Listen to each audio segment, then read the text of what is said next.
성도 여러분, 밤새 안녕히 주무셨습니까? 함께 찬양 드리며 하나님께 예배자로 나가겠습니다. 347장 예전 찬송 382장입니다. 347장 오늘 여호수아에 대한 성경을 볼 텐데 그 여호수아의 신앙 고백을 찬송하겠습니다. 347장 예전 찬송 382장입니다.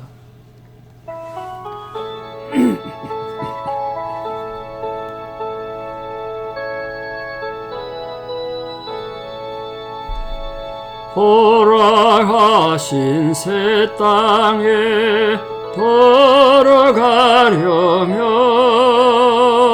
마음의 준비 다하여 힘써 일하세. 여호수아 본받아 앞으로 가세. 우리 거할 처소는 주님 품일세. 시험 환난 당해도 낙심 말고서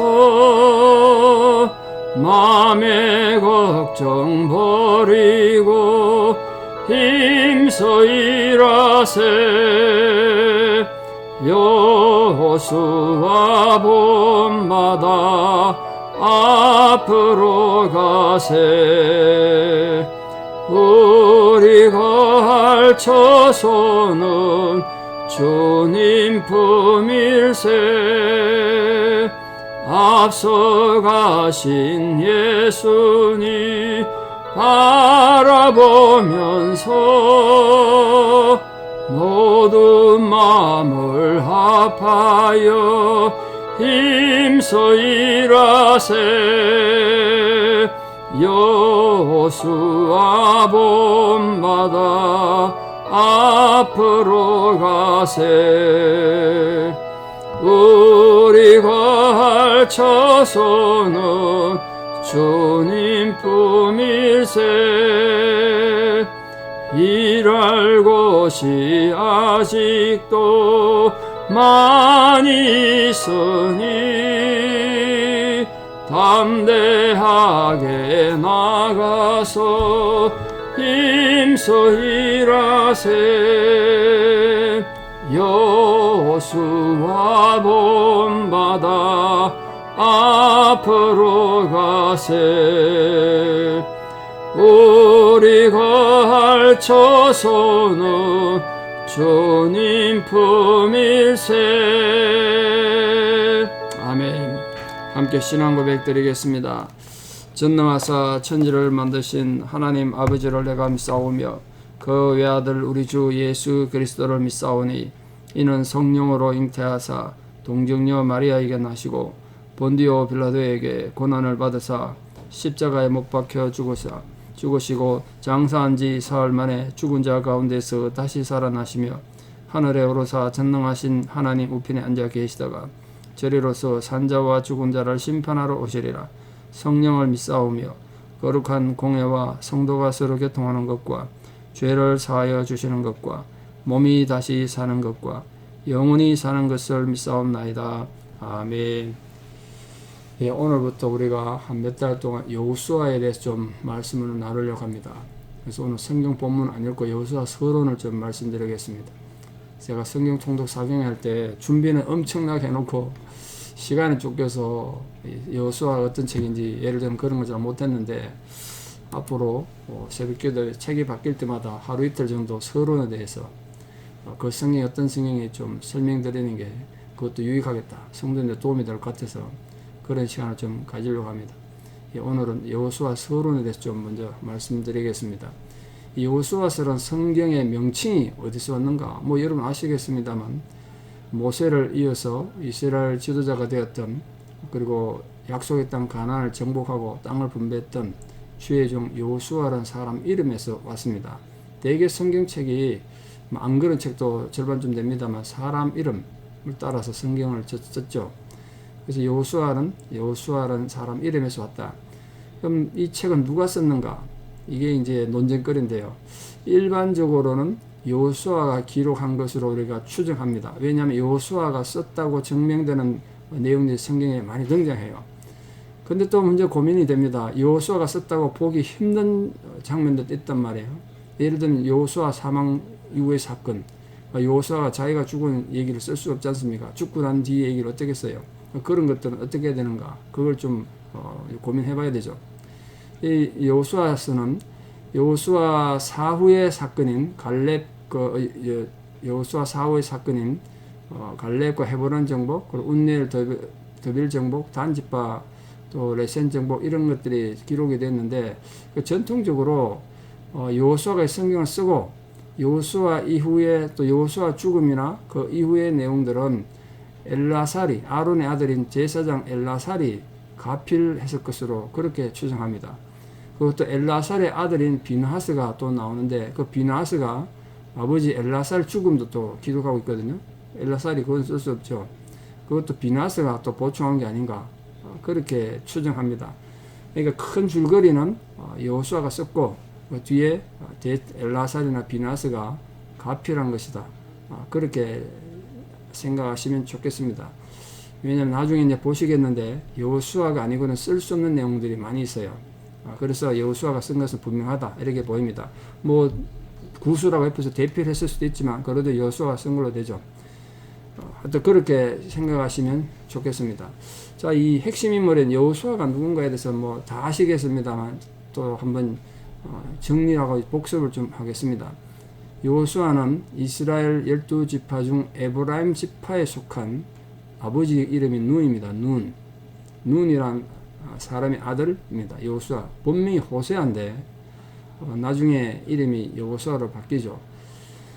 그는 애굽 땅 노예 생활할 때 그 상황에서 태어나서 이방 민족의 그 학대 속에서 성장했기 때문에 그 민족적 독립과 자유에 얼마나 목말랐겠습니까? 그 위에 이제 드디어 모세를 지도자로 해서 애굽에서 벗어났던 그 출애굽의 감격을 누구보다 알았던 사람이죠. 그리고 그는 광야 생활할 때 다른 11명의 정탐꾼과 함께 하나님 약속하셨던 가나안 땅을 탐지했던 그 유명한 사건 있지 않습니까? 그 나머지 이 정탐꾼 10명은 모세와 백성들 앞에서 가나안 땅을 악평하고 백성들을 절망시킬 때 40년 넘는 신앙의 친구였던 동지였던 갈렙과 더불어 백성들을 안정시키고 가나안은 하나님 우리에게 힘주시면 그럼 우리들 밥이다. 밥이라는 표현은 정말 쉽게 차지할 수 있는 땅이다. 그렇게 말할 정도로 하나님의 언약을 굳게 믿었던 믿음의 사람이고 용사였습니다. 그래서 그 여호수아는 믿음의 용사였기 때문에 모세가 죽고 난 뒤에 제사장 엘라살로부터 모세의 후계자로 안수를 받습니다. 물론 그 이전에 모세가 여호수아를 후계자로 지목했기 때문에 그렇겠죠. 그래서 모세를 이어서 두 번째로 이스라엘 민족의 지도자가 됐습니다. 그 지도자가 된 여호수아는 모세의 과업을 이어받죠. 그 과업이 뭐죠? 가나안 땅 정복하는 겁니다. 모세가 가나안 땅을 향해 진군했다면 이제 그 땅 정복하는 중요한 사업은 여호수아가 해야 되는 거죠. 그 땅을 정복하고 거기에 덧붙여서 또 땅을 분배하는 것. 그래서 여호수아는 크게 두 가지로 나누는데 정복과 분배입니다. 굉장히 중요하죠. 그 나중에 분배하는 부분에 가서는 그 길게 나오는데 한 8장 이상 걸쳐서 어느 지파가 어느 땅 가져갔다. 뭐 그건 우리가 지금 몰라도 될 것 같아서 그 부분은 나중에 좀 뛰어넘도록 그렇게 하겠습니다. 근데 중요한 건 그 땅을 배분할 때 이 여호수아가 자기가 지도자고 고생 제일 많이 했으니까 뭐 제일 좋은 땅 제일 많이 가져가도 누가 뭐라고 할지 못할 것 같은데 에브라임 지파에 속한 자기 가족들을 위한 조그마한 산지 하나만 차지할 정도로 하나님 앞에 좀 깨끗했고 청렴결백했던 인물이 아닌가 그렇게 생각합니다. 그래서 여호수아는 하나님은 구원이시다는 그 이름의 의미대로 이스라엘 백성을 구원하시려는 하나님의 그 원대한 뜻을 수행하기 위해서 평생을 몸바쳐 수고하고 충성했던 하나님의 사랑하는 사람이었습니다. 그 여호수아서를 언제 썼는가? 아마 이 여호수아가 썼다고 가정하면 출애굽 이후가 되지 않겠습니까? 그래서 뭐 여러 가지 설들이 있습니다만 뭐 우리 그건 다 알 필요는 없을 것 같고요. 대충 출애굽이 BC 한 1400년경 이렇게 보거든요. 그래서 이게 아마 BC 1400년에서 1300년 그 사이에 기록된 걸로 그냥 추정할 뿐이죠. 연도는 알 수 없으니까. 근데 여호수아서가 가지는 중요한 종교적 배경이 있습니다. 이게 이스라엘 백성들이 이 가나안 땅을 정복하고 토지를 분배하면서 이 가나안 땅 원주민들이 얼마나 타락했는가, 그걸 지금 많이 다루고 있습니다. 가나안 땅이 굉장히 타락했다. 신앙적으로, 영적으로. 이 가나안 원주민들 특히 성적으로 타락이 있었고, 또 이 가나안 종교가 굉장히 엄난했는데요. 그러니까 당연히 성적으로 타락했겠죠. 그 아주 폐역한 그런 민족들이었고, 심지어 자녀들을 산채로 제물로 불태워 바치는 정말 안 좋은 풍습을, 사악한 풍습을 가지고 있었기 때문에 하나님께서 이스라엘 백성들에게 이 가나안 원주민들을 멸하라, 그렇게 명령하신 것 같습니다. 그러나 이스라엘 백성들은 가나안 정복을 하면서 가나안 원주민들을 하나님께서 분명히 다 쫓아내라, 그러지 않으면 너희에게 나중에 목에 가시가 될 것이다, 걸림돌이 될 것이다. 그런데 그걸 다 못 쫓아냈어요. 나중에 본문에서 보겠습니다만, 결국은 그것이 나중에 원인이 돼가지고 쥐리밭이 돼서 그 가나안 사람들을 몰아내고 멸하라 그랬던 그 풍습을 쫓아서 우상을 섬기고 영적으로 타락하고 결국은 이스라엘 나라가 망하는 원인을 제공하게 되는 그런 비극적 면도 좀 나중에 눈여겨보시기 바랍니다. 하여튼 여호수아에서 주도했던 이 가나안 정복은 가나안 원주민들의 이 사악한 죄에 대한 하나님의 심판이었다. 물론 그 옛날 하나님께서 아브라함 위시에서 족장들에게 주셨던 이 약속의 땅, 젖과 꿀이 흐르는 땅에 대한 약속도 한 부분이 분명히 있겠습니다만, 이 가나안 땅의 저주와 이 사람들 타락에 대한 하나님의 심판이었다. 그렇게 보시면 좋겠습니다. 그럼 여호수아서를 기록한 목적이 뭔가? 항상 우리 모든 성경을 보실 때 이 성경 누가 썼는가, 그걸 좀 아시면 좋겠고요. 그 다음 두 번째 중요하게 이 성경에 쓰여진 목적이 뭔가? 그게 굉장히 중요하죠. 자, 이 여호수아서는 제일 중요한 것이 하나님께서 그 옛날 그들의 믿음의 조상 아브라함과 맺으신 후손의 약속이 있지 않습니까? 그 땅에 대한 약속이 있죠. 그것이 이루어지는 걸 보여주는 거예요. 후손과 땅. 하나님께서는 정말 하나님 앞에 믿음으로 순종했던, 아무것도 보이지 않지만 하나님 약속을 믿고 나아갔고 심지어는 외아들까지도 하나님 앞에 번제물로 바쳤던 아브라함이 하나님의 은총을 받아서 큰 민족을 이룰 것이고 나중에 가나안 땅을 차지하게 할 것이다, 축복해 주셨는데, 이 여호수아서는 그 아브라함에게 주셨던 하나님 약속이 드디어 이루어지는 그 과정을 설명한 책입니다. 그래서 그 과정이 중요하니까 하나님 약속이 이렇게 이루어져 갔다, 그 목적으로 여호수아서가 쓰여진 겁니다.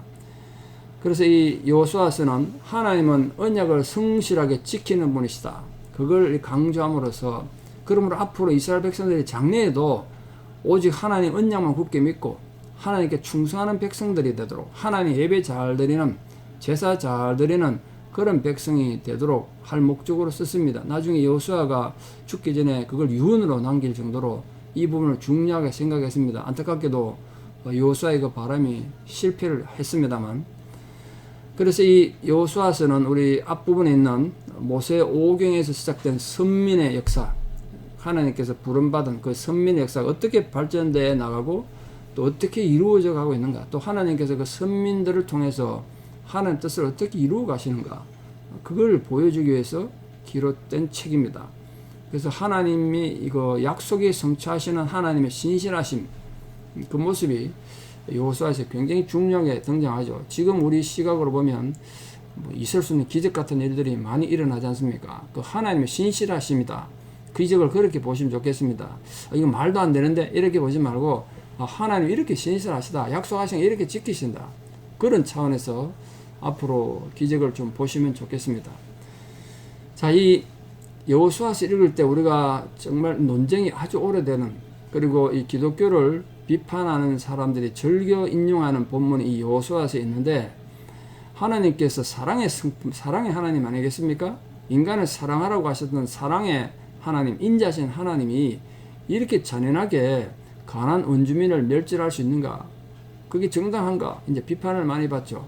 거기에 대해서 우리가 좀 미리 제가 좀 설명을 드리겠습니다.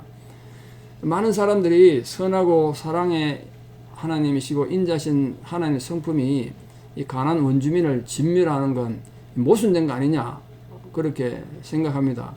어느 정도 그 생각이 또 맞는 것 같죠.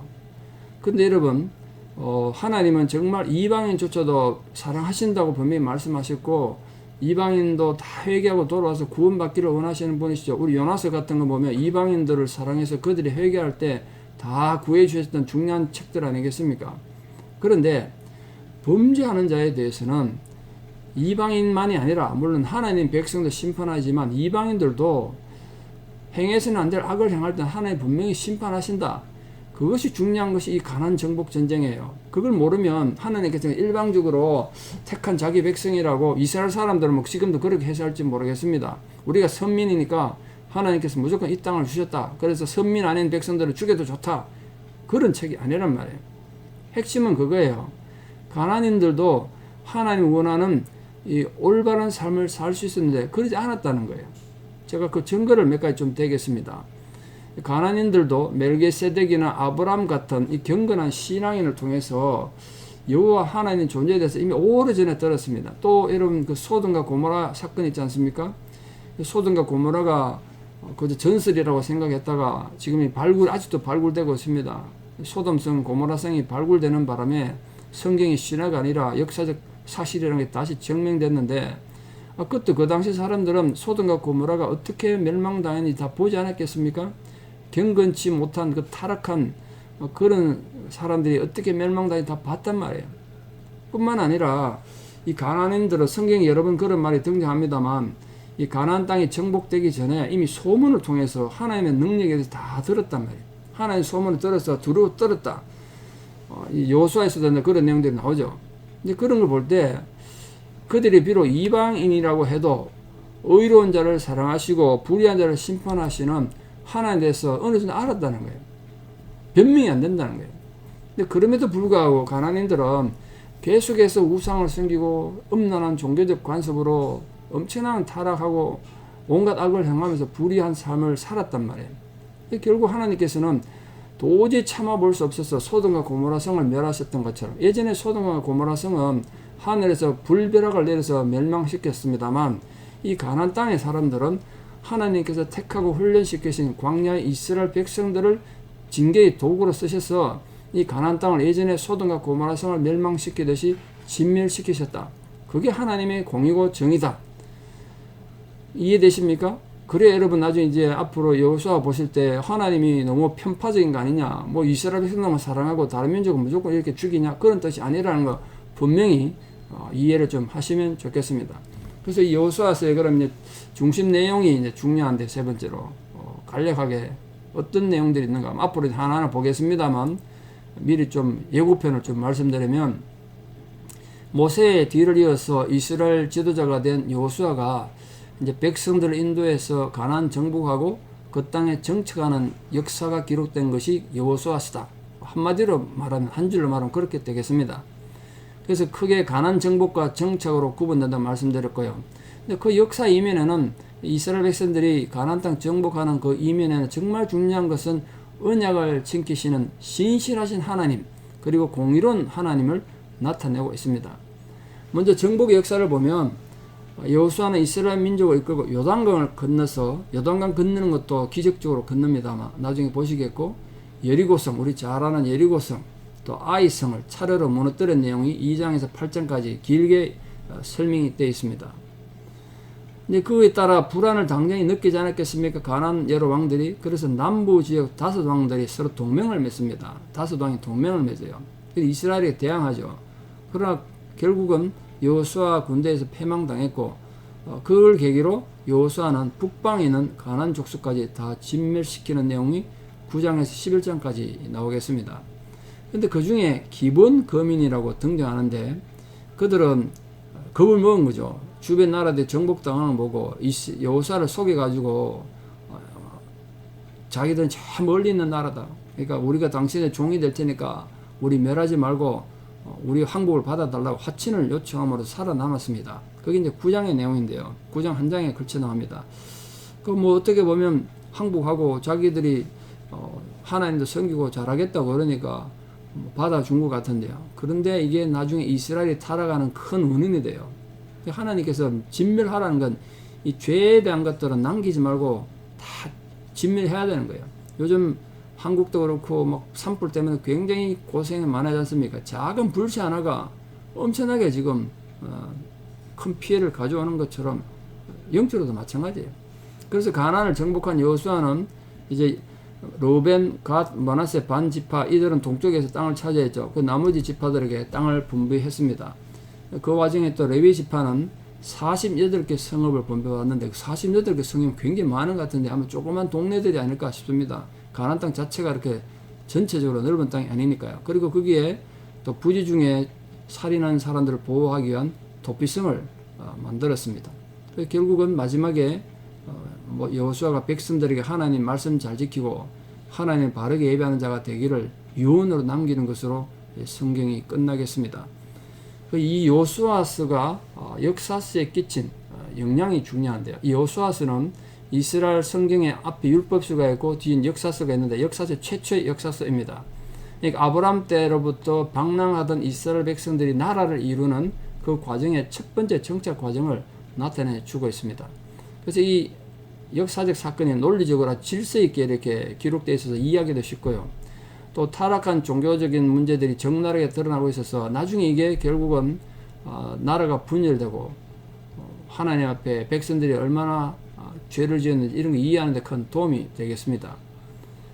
어쨌든 이 여호수아서는 하나님께서 아브라함과 맺으신 언약을 성취하는 과정을 통해서 하나님은 어떻게 인간 세상을 통치해 가시는지 보여줍니다. 그건 우리 지금도 마찬가지 아니겠습니까?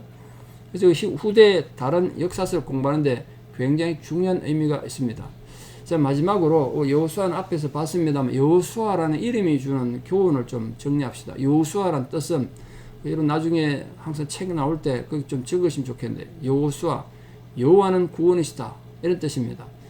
이게 나중에 후대에 와서 예수아로 바뀌고요. 신약에 오면 이름이 예수로 바뀝니다. 그러면 우리 예수 그리스도 할 때 그 예수가 구하에 가면 여호수아인 거예요. 그 예수란 말 자체가 자기 백성을 저희 죄에서 구원할 자라는 뜻인데 하나님 백성들에게 구원과 승리를 준다는 뜻으로 이 여호수아가 가나안 정복하고 이스라엘 백성들에게 승리를 줬다는 사실이 장차 오실 예수 그리스도 사역을 예고하는 것이다. 그렇게 보겠습니다. 이스라엘 백성들이 요단강을 건너가서 가나안 족속들을 물리치고 그 땅을 차지했던 것은 이 구속사적인 입장에서 우리 신앙인들이 하나님의 능력으로 온갖 사단의 세력, 악한 영들의 공격을 물리치고 나중에 장차 영원한 가나안 땅, 영원한 저 예루살렘, 그 땅의 축복을 약속받는 신앙의 전투가 아닌가, 영적 전쟁이 아닌가 그렇게 생각합니다. 오늘 또 하루 영적 전쟁을 하시는 모든 성도님들이 여호수아가 함께 하셨던 그 하나님을 통하여 구체적으로 승리하시고 또 여러분 모든 삶에서 여호수아가 가져왔던 위대한 승리를 이루는 여호와는 구원이시다는 말씀대로 살아가는 은혜가 있기를 진심으로 축원합니다. 기도드리겠습니다. 아버지 하나님 은혜를 감사합니다. 우리가 오늘부터 주님의 위대한 종 여호수아의 일대기를 통하여 하나님이 어떻게 하나님 백성들과 언약을 지켜가는지를 배우게 되겠습니다. 말씀을 읽을 때 성령께서 우리와 함께 임재하여 주시고 깨닫게 하여 주시고 정말 이 여호수아서를 통하여 하나님의 말씀이 어떻게 이루어져 가는지를 바라보고 또 인간들이 어떻게 실패하고 그곳에서 하나님의 징계가 어떻게 임하는지 알아서 하나님을 바르게 섬기는 귀한 성도님들로 회복되게 도와주시옵소서. 오늘도 우리 앞에 가나안 땅처럼 여러 가지 장애가 놓여 있고 우리도 세상 살면서 많은 영적 공격을 받을 때 이 영적 전쟁을 승리할 수 있도록 우리가 드린 찬송처럼 여호수아 본받아 믿음으로 승리하는 모든 성도님들 될 수 있도록 우리 성도님들이 처해 있는 모든 형편과 처지 위에 주의 격려와 위로와 사랑이 구체적으로 함께하여 주시옵소서. 이제는 우리 주 예수 그리스도의 은혜와 하나님 아버지의 만극하신 사랑과 성령님의 위로 교통 역사하심이 이 시대의 여호수아가 되어 하나님의 은혜로 승리하는 삶을 살기를 결단하는 사랑하는 성도님들의 신앙의 고백 위에 또 원근 각지에 흩어져 있는 사랑하는 모든 자녀들 삶 위에 이제부터 영원토록 함께 하시옵기를 간절히 축원하옵나이다. 아멘. 여러분 오늘 하루도 여호수아와 함께 동행하시고 여호수아 같은 승리 누리기를 축원합니다. 감사합니다.